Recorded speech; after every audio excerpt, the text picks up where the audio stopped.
ከሚጠበቅብህ በላይ ስራ። ለሰውየው ስራ ካልታመንክ ለራስህ ስራ ልትታመናት። ትምህርቱን አፕላይ አደርጋለሁ ህልሜን እኖራለሁ አላችሁና እወጣለሁ ስትሉ ግን ፋይናንስ ችግር ይጎትታል።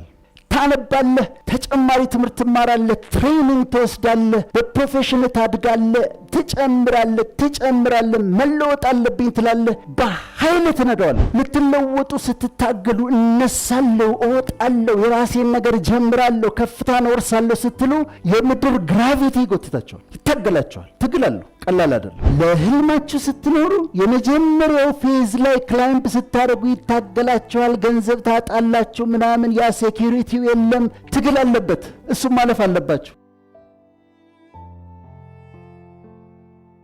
የኛ ህይወት 12 በተለይ የአላሚው የህልም ያለው ሰው ህይወት 12 ፌዞች አሉት። ድሪመር ህይወቱ 12 ፌዞች አሉት። የመጀመሪያው ፌዝ ፕሪ ዲፓርቸር፣ ሚኒስትሪ እንወስዳለን፣ ሃይ ስኩል እንገባለን፣ ፊዚክስ፣ ባዮሎጂ፣ ኬሚስትሪ ምናምን። አንዳንዶቻችን ማትስ ይከብደናል አንወድም፣ እሱ እንማራለን። ከዛ በኋላ 12ኛ ክፍል እንጨርስና ኮሌጅ እንገባለን፣ የሆነ ትምህርት ፈልገን እንማራለን፣ ወይ ዩኒቨርሲቲ እንገባለን እንማራለን።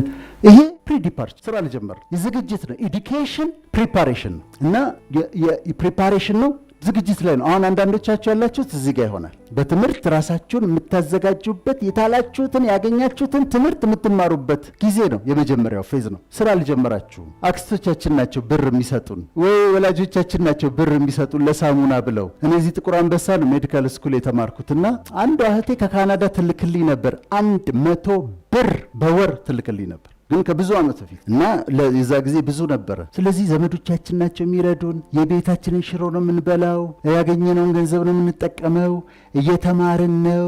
አንዳንድ ትምህርቱ ይከብደናል። ለምን አንዳንዱ ትምህርት ለምን እንደምንማረው አይገባንም። አሁን ሕክምና ተማሪዎች ሆነን ፕሪሜድ 4 ኪሎ ገብተን አንድ ኮርስ ማረሰዋለ ማትስ ምናምን አለ። እሺ ጥሩ ነው ይሁን፣ ግን ከሕክምና ጋር የማይገናኝ ስለ ፕላንቶች ሳይንቲፊክ ኔም ነው የምትሸመድዱት። ለምንድን ነው ይህንን ማጥናት ያለብኝ ትላላችሁ? ግን ግዴታ ነው፣ ኮርስ ሆኖ መጥቷል። የመጀመሪያው ፌዝ ይሄ ነው። ይህን ፌዝ ካለፋችሁ በኋላ ሰዎችም ትተዋወቃላችሁ። ሰዎች ወደ ህይወታችሁ ይመጣሉ፣ ይገባሉ። እንደዚህ ሰዎችን ትመተዋወቅ ዩኒቨርሲቲ ውስጥ ኮሌጅ ውስጥ ምናምን ሰዎች ትተዋወቃላችሁ፣ ወደ ህይወታችሁ ይገባሉ። ይሄኛው ፌዝ ካለፈ በኋላ ታክሲንግ ይመጣል። ታክሲንግ ምንድነው? ከትምህርቱ ዓለም ወደ ስራው ዓለም ተጎትታችሁ የምትሄዱበት ነው። ነርቨስ ናችሁ፣ አዲስ ሰራተኞች ናችሁ፣ ያስፈራል። እኛ አሁን ሐኪሞች ሆነን ኢንተርንሺፕ ጨርሰን ግን የመጀመሪያው ክሊኒክ ስትቀመጡ በጣም ያስፈራል። ሰው መጥቶ ስለ በሽታው ሲነግራችሁ እናንተ ጨንቋችኋል ለራሳችሁ። ከዛ ደግሞ አክማችሁት መድኃኒት ሰጥታችሁት በሶስተኛው ቀን ይመለሳል። ተሻለ ስትሉት አልተሻለ፣ እንደውም ብሶብኛል ይላል። ከዛ ነርቨስ ትሆናላችሁ፣ ይጨንቃችኋል። አዲስ ናችሁ ለስራው። በሌላም ፊልድ ከሆነ ወደ ስራ ዓለም ስትሄዱ አንዳንዶቹ ምን ናቸው? ከእናንተ ቀድመው ስራ የሰሩት ተንኮለኞች ናቸው፣ ክፉዎች ናቸው። ኮንፈርት እንዲሰጣቸው አያደርጉም። ሻዩ ይደፋባቸዋል፣ ምኑ ይበላሽባቸዋል። ይሄ ታክሲንግ ይባላል። ታክሲንግን አያችሁት በህይወታችሁ አይደለም? ወደ ስራ የምትጀምሩበት ነው። ከዛ ፐርፎርሚንግ ቴክ ኦፍ ሮድ። አሁን አስፋልቱ ላይ ደርሳችኋል። አስፋልቱ ዋናው አስፋልት ላይ አውሮፕላኑ መጥቷል። ላይፋችሁ ሁለት አማራጭ አላችሁ። የድሪመርስ እና ነን ድሪመርስ እዚህ ጋር ነው የሚለያዩት። ነን ድሪመር ከሆናችሁ ስራ ጀምራችኋል፣ ቀጥ ብላችሁ ትሰራላችሁ። ከ3 ዓመት በኋላ መስሪያ ቤቱ ደሞዝ ይጨምርላችኋል፣ ደረጃ ይጨምርላችኋል።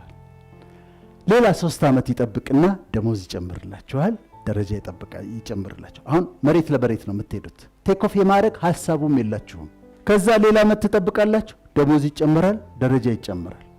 የመስሪያ ቤቱ እቁብ ትገባላችሁ፣ ታጠራቅሙና መኪና ትገዛላችሁ። ከዛ 150 ምናምን መሬት ይሰጧችኋል በማህበር። ከዛ ቤት መስራት ትጀምራላችሁ። ወንድ ከሆንክ ሚስት ታገባለህ፣ 3 ልጆች ትወልዳለህ። ከዛ ሹመት እዛው መስሪያ ቤት ውስጥ እየጨመረ ይመጣል። ጨምራል። የክፍል ኃላፊ ትሆናለህ፣ ማኔጀር ትሆናለህ። ከዛ ይቀጥላል። አንቺም እንደዛው ባልተገቢያለሽ፣ 3 ልጆች ትወልጃለሽ። ትንሽ የቤት ተሰርታለች፣ መኪና አግኝታችኋል። ልጆቻችሁ ጥሩ ትምህርት ቤት እየተማሩ ነው። የጡረታ ዕድሜ ይደርሳል። that's your story። ይሄ ነን ድሪመር ከሆናችሁ ነው። የአብዛኛው ከ90% በላይ ህዝብ ኑሮ እንደዛ ነው የሚሆነው። እሱም ከተገኘ ነው። ድሪመር ከሆናችሁ ግን ስራውን ከጀመራችሁ በኋላ ይሄ በ250 ኪሎ ሜትር ፐር አወር የሚኬደውን ታስቡበትና ሞተሩን ታስነሱና ትነደዋለህ። በኃይል በጉልበት ትነደዋለህ። ታነባለህ፣ ተጨማሪ ትምህርት ትማራለህ፣ ትሬኒንግ ትወስዳለህ፣ በፕሮፌሽን ታድጋለህ፣ ትጨምራለህ፣ መለወጥ አለብኝ ትላለህ። በኃይል ትነደዋለህ። በጣም ትሬኒንግ በመውሰድ ተጨማሪ ትምህርት በመማር ስኪላችሁን ዴቨሎፕ በማድረግ እዚህ ጋር አልቀርም በማለት ታሳድጉትና በጣም ከነዳችሁት በኋላ ቴክ ኦፍ ጋር ትደርሳላችሁ። አሁን የራሴን ስራ መጀመር አለብኝ፣ ቴክ ኦፍ ላረግ ነው። ወይ የራሳችሁን ስራ ትጀምራላችሁ፣ ወይም በሙያችሁ ሃይሊ ስኪልድ የሆናችሁ ኤክስፐርቶች ሆናችሁ መስሪያ ቤቶች የሚጣሉባችሁ ብዙ ድርጅቶችን ኮንሰልት የምታረጉ በጣም ኢንቴሊጀንት በጣም ስኪልድ የሆናችሁ ሰዎች ተሆኑና ወይም የራሳችሁን ስራ ትጀምሩና መነሳት ትጀምራላችሁ። ግን ምን ይገዳደራቸዋል? ግራቪቲ አለ። ቅድም ቻሌንጅ ምናምን እያለ ሲመሰክር ሰምቼዋለሁ ወንድሜ። ግራቪቲ አለ። ግራቪቲ ጎትታቸዋል። ቴክ ኦፍ እንዳታረጉ፣ የራስን ነገር እንዳትጀምር፣ የራስ ቢዝነስ እንዳይኖር፣ ከፍ እንዳትል ግራቪቲው ይጎትታል። እኔ አንድ ጊዜ ማንበብ ፈለግኩና ግራቪቲ ቢጠፋ እንደው ድንገት ዜሮ ቢደረግ ምን ይሆናል ብዬ አሰብኩኝ። ምን ይሆናል መሰላቸው? አሁን ግራቪቲ ድንገት አሁን ዜሮ ቢሆን አይሆንም እንጂ እዚህ ጋር ሁላችን መንሳፈፍ እንጀምራለን። ወንበሮቹም ይነቃቀላሉ፣ መንሳፈፍ ይጀምራሉ። ውጭ ስትወጡ መኪናዎቹ እየተንሳፈፉ ነው። አንዳንድ ዛፎች አነስ አነስ ያሉት ይነቃቀላሉ። ህንፃዎቹ የተወሰኑት በጣም ጠንካራዎቹ ግራቪቲ ይጸናሉ፣ የተጣበቁት። ኮንዶሚኒየሞችን አሁን ካሰባችሁ ግን በትንትናቸው ነው የሚወጣው።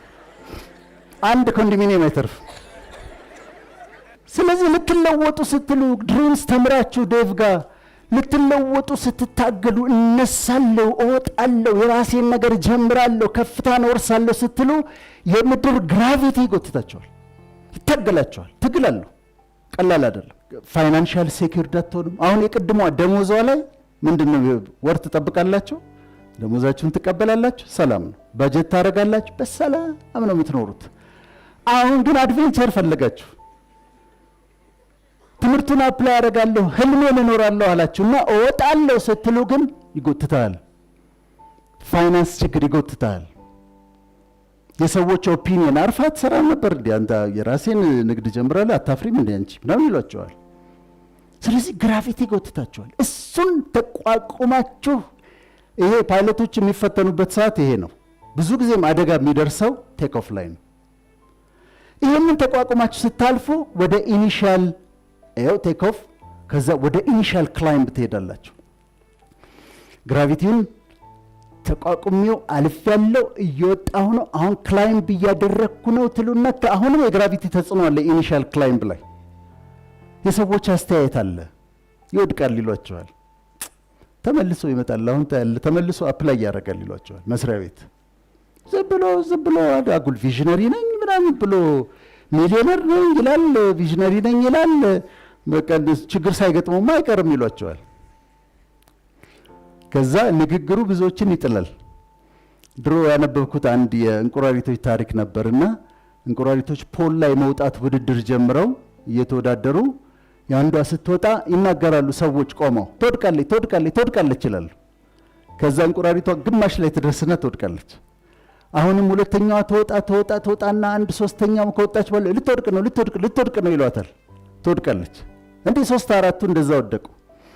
አንደኛዋ እንቁራሪት ግን መውጣት ጀመረችና ቀጥ ብላ ወጣች እስከ ጫፍ ድረስ። ከዛ አሸነፈች። ምንድነው ሚስጥሩ ተብሎ ስትወርድ ተጠየቀች። እንዴት አሸነፍሽ? ሁሉ ሰው እየጮህብሽ አሏት። እኔ ገና ውድድሩ ሲጀመርኩ ጆሮዬን በጥጥ ደፍኛው ነበር አለች። አንድ የሰማሁት ነገር የለም ማለት። ስለዚህ የሰዎች ኦፒኒየን፣ የሰዎች አስተያየት፣ የሰዎች ኔጌቲቭ መሆን ሊያወርዳችሁ ይፈልጋል። ግራቪቲውን ጥሳችሁት ትቸገራላችሁ። እመኑኝ፣ ለህልማችሁ መኖር ስትጀምሩ መጀመሪያ ትቸገራላችሁ። እኔ አሁን ለህልሜ ነው የምኖረው። 3 ማስተርስ ዲግሪ አለኝ፣ 1 ዶክትሬት ዲግሪ አለኝ። እነዚህ ኢንተርናሽናል ኦርጋናይዜሽንስ ጋር ብቀጠር በዶላር ነው የሚከፍሉኝ። ግን ጠዋት 2 ሰዓት እገባለሁ፣ ማታ 11 ሰዓት እወጣለሁ። ምን ሳረግ ውላለሁ? ቀኑን ሙሉ በኮምፒውተር ስጫወት ውላለሁ። ግን በዶላር ይከፍሉኛል። ከዚህ በፊት ነበር ጆን ሆፕኪንስ የሚባል ነበርና እዛ ሰርቻለሁ። እዛ ስንሰራ ቀኑን ሙሉ ምንም አንሰራም። ለኤችአይቪ ሕክምና ለሚሰጡ ነርሶችና ሐኪሞች ማማከር ተብሎ ነው ጆን ሆፕኪንስ የከፈተው። ቆንጆ ደሞዝ ይከፍሉናል። ተሽከርካሪ ወንበር ላይ ቁጭ ብለን በጣም ጥቂት ነው የምንሰራው። በኋላ ክፍለ ሀገር እስቲ እንሂድ አልኳቸው። ቲሙን መመራውን የነበርኩና ሄደን እዛ አክቹዋሊ ሄልት ሴንተርስ የሚሰሩትን ጠየቅናቸው። እንዲህ አይነት ሴንተር ማማከር ከፍተናል እና ምን አስተያየት ትሰጡናላችሁ አልናቸው። እኛ ምን ይሰራልናል ማማከር አሉ። እዚህ ኤችአይቪ መድኃኒት እየሰጠናቸው እየዋጡ ይሞታሉ። ምግብ የላቸውም። መድኃኒቱ ምግብ ያስፈልገዋል። እምትረዱን ከሆነ ምግብ ስጧቸው፣ የእናንተ ኮንሰልተንሲ ምንም አይፈልግም አሉ። ስንመለስ እኔ ሪዛይን አደረኩ። ለህልማችሁ ስትኖሩ የመጀመሪያው ፌዝ ላይ ክላይምፕ ስታደርጉ ይታገላችኋል፣ ገንዘብ ታጣላችሁ ምናምን፣ ያ ሴኪሪቲው የለም፣ ትግል አለበት። እሱም ማለፍ አለባችሁ። ይሄንን ካለፋችሁ በኋላ ይሄ ወደ ክሩዝ አልቲቲዩድ ወደ ከፍታችሁ ወደ አለማችሁ ትልማችሁ ወዳለበት ከፍታ ላይ ትወጣላችሁ። ክላይምፕ ታደርጋላችሁ 33,000 ፊት ወይም 10 ኪሎ ሜትር ከፍታ ላይ ትወጣላችሁ። እዛ ጋር ከደረሳችሁ በኋላ አሁን ህልማችሁን እየኖራችሁት ነው። ፋይናንሻል ችግር የለም። ክሩዝ ነው የምታደርጉት። የግራቪቲ ትግል የለውም። የኑሮ ትግል የለውም። ስታፍ ቀጥራችኋል። ደሞዝ ትከፍላላችሁ። ቬኬሽን ትሄዳላችሁ። ዘና ትላላችሁ። ክሩዝ እያደረጋችሁ ነው። አንዳንዴ ሸራተን እየዋኛችሁ ድርጅታችሁን ትመሩታላችሁ። ምክንያቱም አሁን ህልማችሁ ጋር ደርሳችኋል። የተረጋጋ ነው። ስታፍ አለ። ዴሊጌት አድርጋችኋል። የሚሰሩትን ስራ ሰጥታችኋል። ስራው እየተካሄደ ነው። እናንተን ብዙ አይፈልግም። ካምፓኒው እየሄደ ነው። ኤክስፐርትም ከሆናችሁ በሱም ደግሞ ተዝናንታችሁ ነው የምትኖሩት። ረጅም ዓመት እንደዛ ነው የምትኖሩት። በእረፍት ውስጥ ህልማችሁን እንጆ እያረጋችሁ ነው የምትኖሩት፣ ክሩዝ እያረጋችሁ። ከዛ ብዙ ዓመት ከኖራችሁ በኋላ 40 ዓመት 50 ዓመት ከኖራችሁ በኋላ ክሩዝ ካረጋችሁ በኋላ በጣም በደስታ ይቆይና ዲሴንት ይጀምራል። ትንሽ ያው ሽበቱ ይበጣል። ስትነሱ ምናምን ማለት ትጀምራላችሁ። ከዛ ትንሽ ያው የግድ ነው የተፈጥሮ ስለሆነ እሱም ጄሪያትሪክስ የሚባል አለ።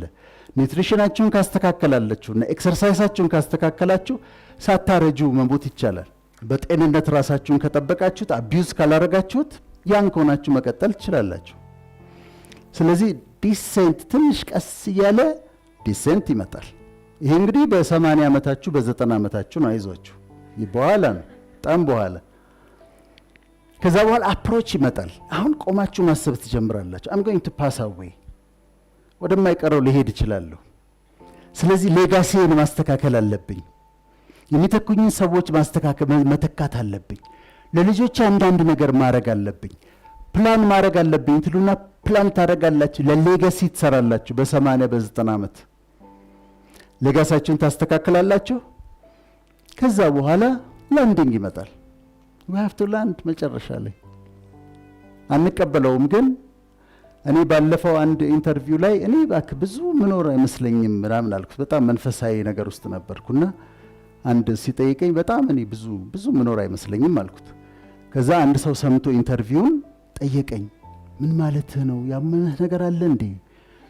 ቶሎ ትሄዳለህ እንዴ አለኝ።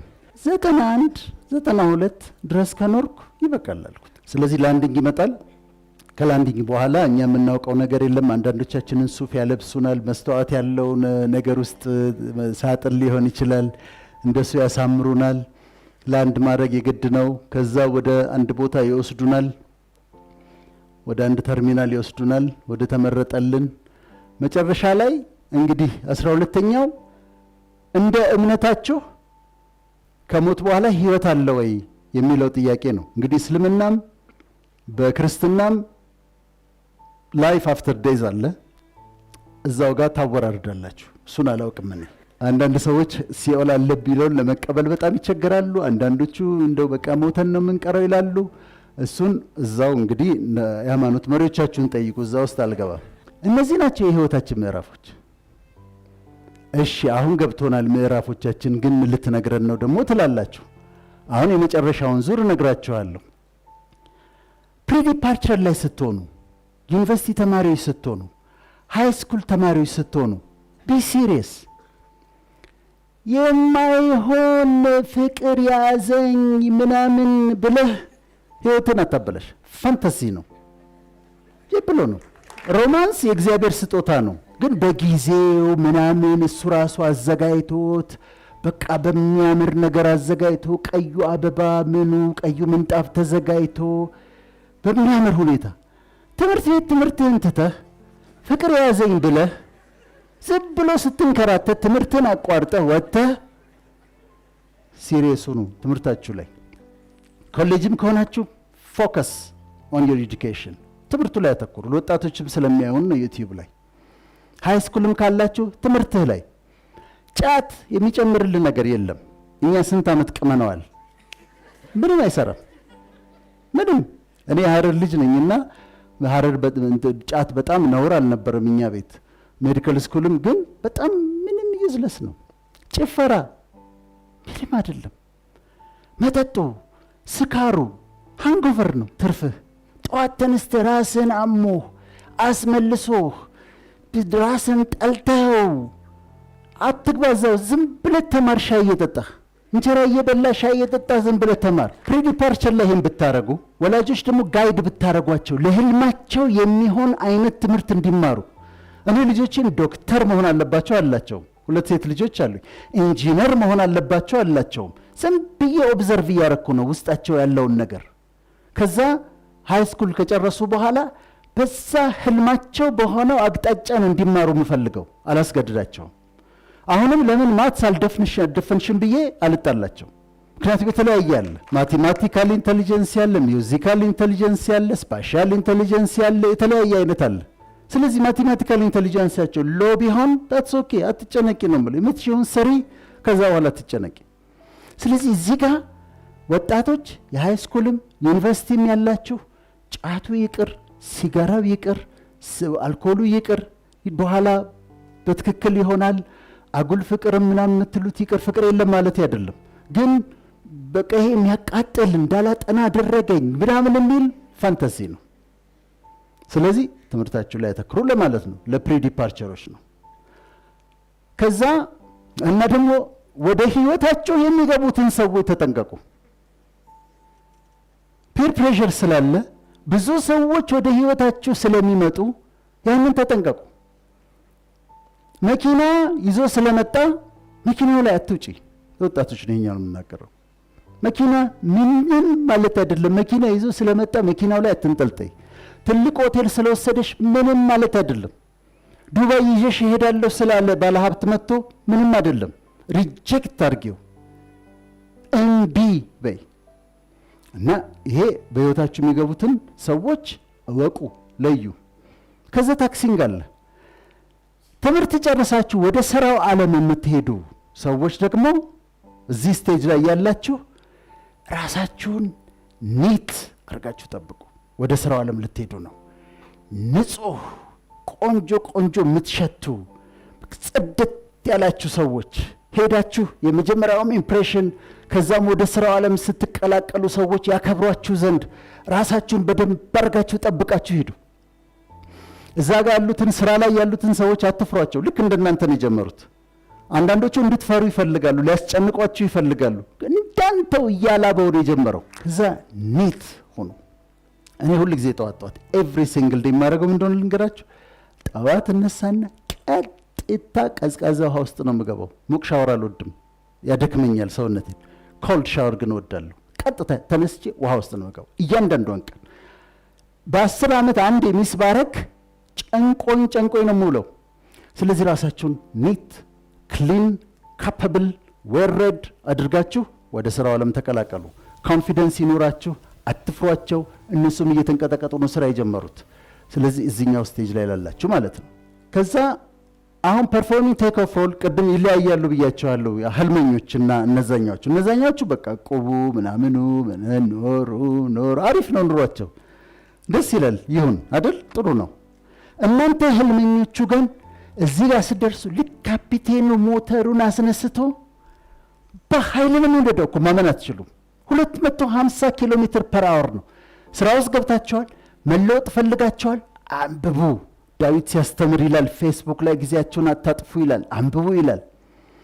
ይሄ ፌስቡክ ላይ ምናምን ጊዜያችሁን አታቃጥሉ፣ አንብብ፣ ትሬንድ ሁን። ወደ አሰብከው ቦታ ለመሄድ በጣም በጣም በጣም ስራ። ይሄን ልንገራችሁ፣ ሰው ጋር ተቀጥራችሁ እየሰራችሁ 2 ሰዓት ከሆነ መግባት ያለባችሁ ስራ 1 ሰዓት ተኩል ግቡ። 1 ሰዓት ተኩል ግባ። ተቀጥረ ነው እየሰራ ያለው፣ ግን ያንተ ነገር እስኪመጣ ድረስ 1 ሰዓት ተኩል ግባ። ከሚጠበቅብህ በላይ ስራ። ለሰውየው ስራ ካልታመንክ ለራስህ ስራ ልትታመን አትችልም። ስለዚህ ሞተሩ ተነስቷል። በጣም ጠንክራችሁ ስሩ፣ በጣም አንብቡ፣ በጣም በርቱ፣ በጣም ኃይለኛ ስራ ይጠበቅባቸዋል። ይሄንን ካረጋችሁ ራሱ አሰራሩ ሞተሩ ራሱ ትረስቱ ከዛ የንፋሱ ኃይል ወደ ምን ያመጣቸዋል? ወደ ቴክ ኦፍ ያመጣቸዋል። ከዛ ትላቀቁና ይሄ ኮመን ከሆነው ሩቲን ከሆነው ቁምናን በእንትን በሚል የሚኬደው በአጠራቅሚ ምናምን ከሚባለው ከሱ ብድግ ትላለህ፣ ቴክ ኦፍ ታደርጋላችሁ። ዲፓርቸር ነው። ከሌላው ህዝብ የምትለዩበት ይሄ ቴክ ኦፍ ስቴጅ ነው። ትነሳለህ። አሁን እኔ ብዙ ሰው የታየኝ እንዲሁ በእንትን ሳስብ በሐሳቤ ዝም ብዬ ኢማጂን ሳረግ ይሄንን መልእክት እንዳቀርብ በአእምሮዬ ሲመጣ ለቴክ ኦፍ የተዘጋጀ ብዙ ሰው እዚህ ውስጥ እንዳለ ነው የገባኝ። ሊጎትታችሁ የሚፈልግ የገንዘብ ችግር ግድ የለም ይራብህ ለተወሰነ ቀን፣ ግድ የለም ቤት ኪራይ የምትከፍለው እጣ ለተወሰነ ቀን፣ ግድ የለም ኮምፎርቱ ይቅር ለተወሰነ ቀን። ዋጋ መክፈል አለብህ። ለቴክ ኦፍ ዋጋ ይከፈላል። ዋጋውን ክፈልና ቴክ ኦፍ አድርግ። ከዛ ኢኒሻል ክላይምብ አለ። አሁን ወደ ከፍታ ልትወጣ ነው። ወሬ አትስማ፣ አትጨነቅ። ትኩረትህ ከፍታ ላይ መውጣት ይሁን። ጀምረኸዋል ህልምህን፣ ጀምረሻዋል ህልምሽን። ክላይምብ ክላይምብ ክላይምብ ክላይምብ እየሰራችሁ ወደ ላይ ውጡ፣ ወደ ላይ ውጡ፣ ወደ ላይ ውጡ። ግን እዚህ ጋር አታቆሙም። ከዛ የሚቀጥለው ክላይምብ ቱ ክሩዝ አልቲቲዩድ፣ የመጨረሻው የተዘጋጀልህ ከፍታ ላይ 33,000 ፊት ላይ መውጣት አለብህ። and you can do it። በቃ በትጋት የምትደርሱበት ቦታ ከሆነ ስለሆነ እዛ ጋር ትደርሳላችሁ። አሁን ድሪማችሁ ጋር ደረሳችሁ። ክሩዝ ልታረጉ ነው።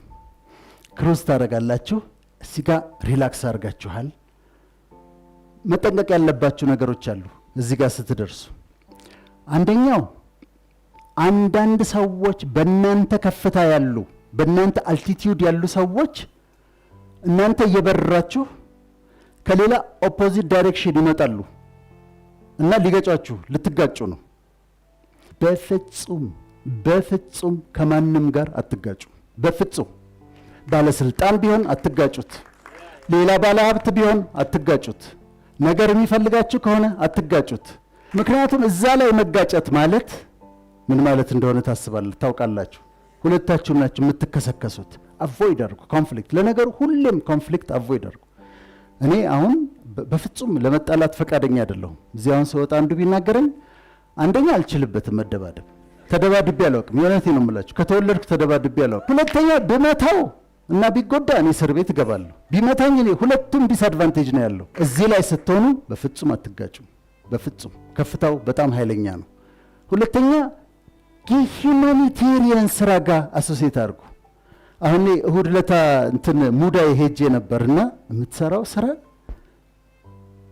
ኦቲስቲክ የሆኑ ልጆች፣ ለዛውም ሲቪር የሆነ ኦቲስቲክ ዊልቸር ላይ የተቀመጡ ልጆች፣ ሌላ 2 እህትማማቾች። እናትየው ራሷን አጥፍታለች። 2 ሲሆንባት ራሷን አጥፍታለች። ሌላ ልጅ አየው፣ አይኑ አይም ጆሮ አይሰማው። ማንም ያሳድገው? ሙዳይ። ስሟም ራሱ ሙዳይ ነው። ሲስተር ዘቢደር ነበረች፣ የሜሪ ጆይ ባለቤት። አይናለም ነበረች፣ የወደቁትን አንሱ። እና ማንን አገኘው እዛ መሰላቸው? አርቲስት ፀሐዬ ዮሐንስን አገኘሁት። እኔ ሙዳይ ሲሄድ የመጀመሪያ ቀኔ ነው። አርቲስት ፀሐይ ዮሐንስ ላለፉት 8 ዓመታት በቋሚነት ሳፖርት ያደርጋቸዋል። እነዚህ ክሩዝ እያደረጉ ግን ከሂውማኒቴሪያን ስራ ጋር የተገናኙ ናቸው። ሜገረም ደጀኔ ክሩዝ ያደርጋሉ፣ ከሜሪ ጆይ ጋር አብረው ይሰራሉ። ካከበራችሁ በኋላ ከፍታ ከወረሳችሁ በኋላ ሌሎችን መርዳት፣ የሂውማኒቴሪያን ስራ መስራት በጣም ቋሚ ስራችሁ ይሁን።